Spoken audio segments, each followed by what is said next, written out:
What is going on, YouTube family? Welcome back to another episode of NAS100 analysis today. And we're going to be picking up from some of the moves that took place last week. I did take a couple of trades last week. They all went bad, right? They all went bad. I'll tell you where it went bad, but I'm not going to go into too much details. It just went negative. It went my way, but I lost. That's one of the situations that happens in the markets. So I'm going to explain that to you.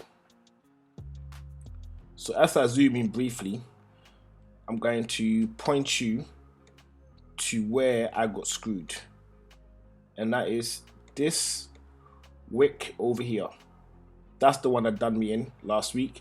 And I just decided to sit out the market and just wait for an opportunity to present itself before I did anything else. So currently I'm not in the market at the moment. I'm waiting for the opportunity to basically get in. And what I was doing at this location was I was buying, right? So I was buying and it went up. So why did it go wrong?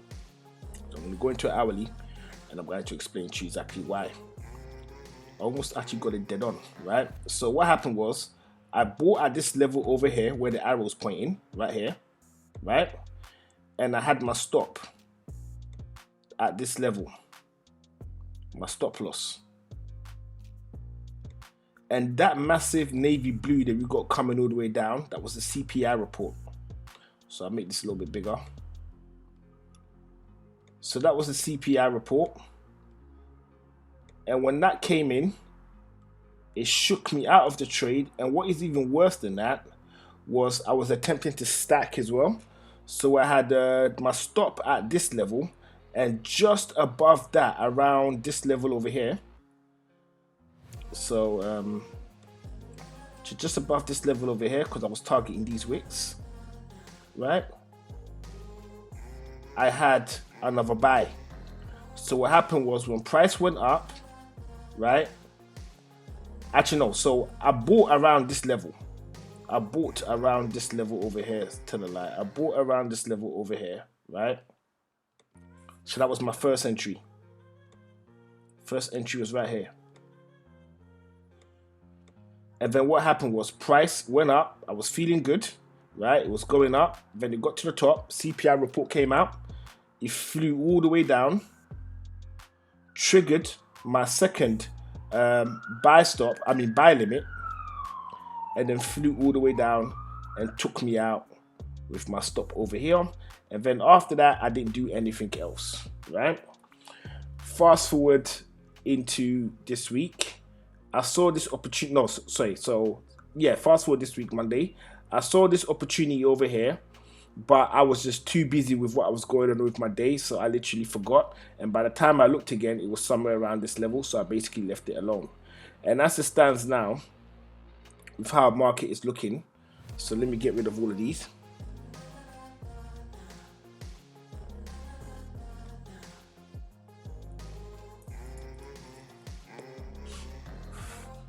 So how market is looking right now, it looks like it's in the process of consolidating.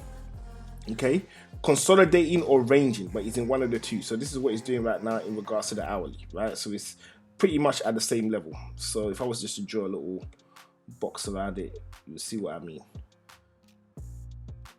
So it's looking somewhat like this, right?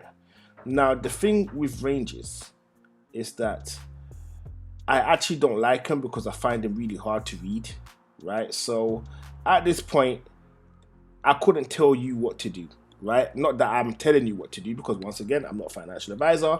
I'm not giving you financial advice. This is just how I plan to move in the markets, okay? And trading the markets come with its own risk. So make sure you don't play with money you cannot afford to lose, right? So now that it's in a range, I actually don't like it. So if I was, say, I don't know, trading on a lower time scale, this would be perfect for me. This literally would be perfect. So if you go into a 5 minute, you see what I mean. It is straightforward what to do, right? It gets to this level, you put in your sells, right? And then if it closes you out, fair play. And what you basically do, or what I would basically do, right, if I was trading the 5 minutes, which I'm not, and I was trading this channel over here, I will have my stop at this level. So essentially Stop level would be at 11,248.04. That would be my stop. Anywhere in this zone over here, I'll be looking for entries, right? I'll be looking for entries, and the style that I would take to gain my entries is I would literally wait for price to go into this zone, and then I will stick a pending sell order right underneath it. So if it does begin to return, then I can catch it, and then my TP would be at this level over here. All right, so you'll be at this level over here, and that will be 11,054.49. Now this could go on all night. Right? It could actually do that, or it could change direction. But if I was doing it on the 5 minute, that is what I would do. But this overall shape, I generally do not like it unless I'm actually trading a really tight time frame, i.e. the 1 minute, 15 minute, 5 minute, as you can see over here. But I'm not actually doing that. I'm not trading that. I'm trading the 1 hour to the 4 hourly and using the day as a guide. So for that, I need more of a good signal as to when to jump in and when to jump out. So we're going to clear all these off, and then we're going to do what I love to do, which is the drawings. So first things first, let's have a look to see how everything looks. So this is how everything is kind of looking at the moment, right? This is how everything's kind of looking. We've got a nice strong downtrend at the moment. It hasn't yet turned into an uptrend. It's still a downtrend. So looking for sales is ideal. If I was looking for sales, I would mainly be looking at sales around this zone. If price returned back to this zone, which is 15, sorry, not 15, my mistake, 11,57.3.32. So I would be looking for sales around this zone, right? And my TP would be set at this level over here. It will be set at 10,783.52. So that is more or less what I'll be looking for. And if you was to measure out how big, how attractive this zone is, so roughly we're looking at around 801 pips. Okay, that's if we call it dead on or a little bit higher, so it'd be 800 plus. Okay, so 800 plus an additional 10-15 pips, give or take, right? So that's what we'd be looking at if it came here and we got it dead on. Sometimes it works out that way, sometimes it doesn't. We just have to play it by how it goes. So that's more or less what I'd be looking at for this week. In terms of overall, where could market actually go? Well, it's kind of produced a new lower low in comparison to this one, right? So a lot of the stuff I talked about in the last video I did, which I believe was on the 10th, was price coming back into this zone and possibly shooting back up again. That is a possibility at the zone is currently at the moment. But like I said, as long as it's in a range, I can't tell exactly what it's doing. It may actually begin to pull back because we do have a doji at this level over here. So that could be an indicator of a potential reversal, but however, it could be a fake doji. Why do I say that? Because the power of this parabolic blue to the upside basically lets me know that it hasn't finished doing what it's doing. So there is a very good chance it could continue to break above and push to the upside before it makes its return back down again.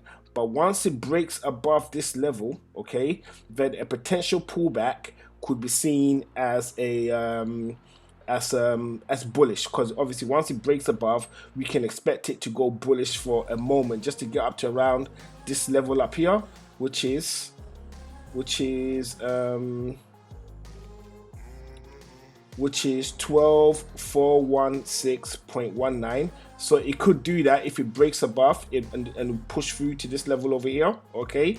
Or it might go even higher, and if it goes higher than this particular high point over here, then that too can be seen as a really good sign. I mean, literally, I was a massive believer of this move over here. I mean, I've said it in my previous video, and I think we're going to get a much bigger high at some point in the future. But however, I'm beginning to backtrack from that statement, And reason why I'm backtracking from that statement is this lower low in comparison to this level over here. Had they been parallel, had basically market come down to this zone over here, then I would have been super confident that price was going to break above this zone. But it's gone below and it's closed below it, and the strength of this blue wick over here, so if I was to zoom in a little bit closer, the strength of this blue over here, which at some point was a red, is pointing downwards, leads me to believe that it's got more down to go, because at some point this wick over here will need to be filled, right? So is it going to go up and then come back down to fill this wick, or is it just going to ignore it? So only time will tell in regards to what price is going to do when it gets to certain key levels, right? So let me just see if there's anything else that I have missed. If there's anything I've missed so far, I don't think I've missed anything in terms of looking at the market, say for the next, I don't know, 10 days in terms of what could happen, which is it may go to this zone over here. So let me just use my little arrow. It could go to this zone over here, which is between now and Friday, right? And then it will come back down here again, which is at some point next week, heading towards the end of this month, right? So that's what that's the kind of vibe I'm getting at the moment. Is everything I'm saying 100% accurate? And is it going to play out? In all fairness, I don't know. Because like I say, I am not a financial advisor, neither am I a financial expert. I'm just somebody just like you watching this channel that has learned trading off other content creators, and I'm not implementing that and obviously sharing my findings with you. So it is always super important that you do your own research, you understand your risk management before you actually go in there with real life capital to actually place trades, right? It is super important that you know what it is that you're doing. And I wish you the best of luck in the coming days, because like I say, I want every single one of you to win. I'm not lying, I really do, right? And don't forget to check out some of the videos towards the end of this video. So towards the end of this video, you're probably going to get 3 boxes and a 1 subscribe. So if you haven't subscribed already, you find the content useful, make sure you hit the subscribe button. If you are an awesome subscriber and you haven't seen the other videos, make sure you check out the 3 other videos around this video. You're probably seeing it now. So with that all said, my awesome people, you have yourself an amazing day, and I look forward to seeing you in the next video, which will be very, very soon. So for now, this is Pips and Points signing out.